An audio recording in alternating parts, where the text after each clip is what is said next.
श्री क्षेत्र माहूर शहरासह तालुक्यातील हजारो घरकुल लाभार्थ्यांसह वैयक्तिक बांधकाम करणाऱ्या नागरिकांना गेल्या 2 महिन्यापासून वाळू उपलब्ध नसल्याने बांधकाम रखडले असून पावसाळा तोंडावर आल्याने तसेच हजारो कामगारावर बेरोजगारीची कुऱ्हाड कोसळल्याने माहूर शहरातील शिष्टमंडळाने माहूर येथे आलेल्या सहाय्यक जिल्हाधिकारी जझेनीत चंद्र दोंथुला यांची भेट घेतली असता त्यांनी जप्त केलेल्या वाळू साठ्यातून नागरिकांना येत्या 2 ते 3 दिवसात वाळू उपलब्ध करून देणार असल्याचे आश्वासन दिले। यावेळी तहसीलदार किशोर यादव, नायब तहसीलदार डॉक्टर राजकुमार राठोड, कैलास जेठे यांच्यासह मान्यवरांची उपस्थिती होती। गेल्या 2 महिन्यापासून माहूर तालुक्यातील बांधकामे वाळू नसल्याने बंद असून पंचायत समितीकडून गत वर्षीची घरकुल आणि या वर्षीची वाटण्यात आलेली 7,000वर घरकुले तसेच माहूर शहरातील 1,500 ते 2,000 घरकुलाची कामे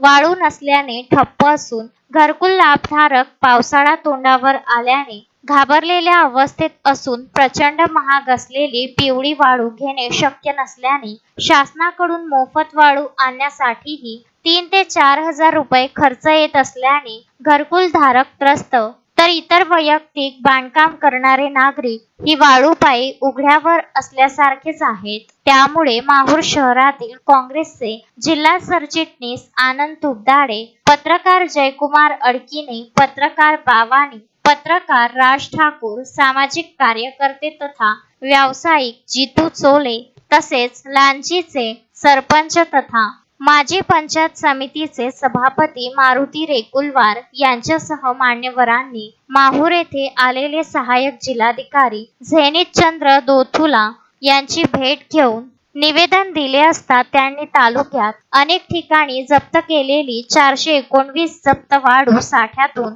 2 ते 3 दिवसात वाळू विक्रीची परवानगी देणार असल्याचे आश्वासन दिले। सहाय्यक जिल्हाधिकारी झेनीत चंद्र दोंथुला यांनी 2 ते 3 दिवसात जप्त वाळू साठ्यातून नागरिकांना वाळू उपलब्ध करून देणार असल्याचे आश्वासन दिल्याने उपस्थित मान्यवरांनी त्यांचे आभार मानले।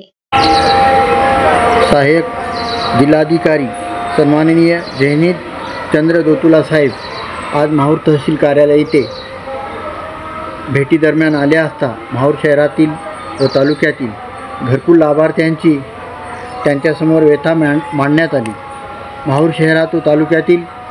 केंद्र सरकार व राज्य सरकारने घरकुल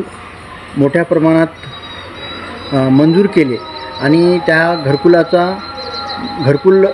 बांधकामाचा जो कालावधी असतो ते कालावधी सुद्धा खूप कमी प्रमाणात असतो। त्याकरिता आज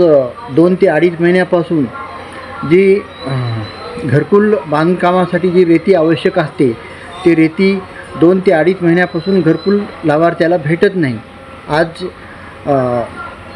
ग्रामीण भागात 1.5 लाख तर शहरी भागात 2.5 लाखाचं घरकुल आहे, पण आज गेल्या 2 ते 2.5 महिन्यापासून रेतीसाठी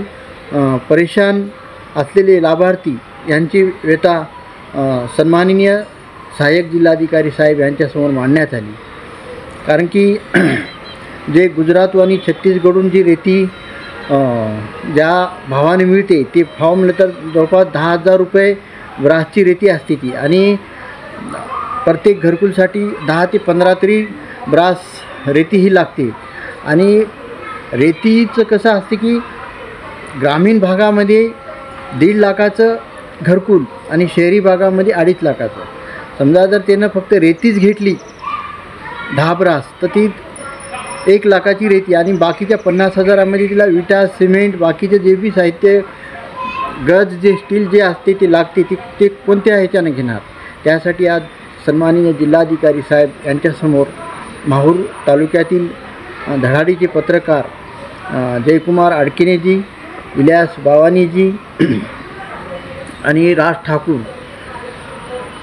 आणि मी स्वतः आम्ही चौघांनी आज सहाय्यक जिल्हाधिकारी साहेबासमोर जी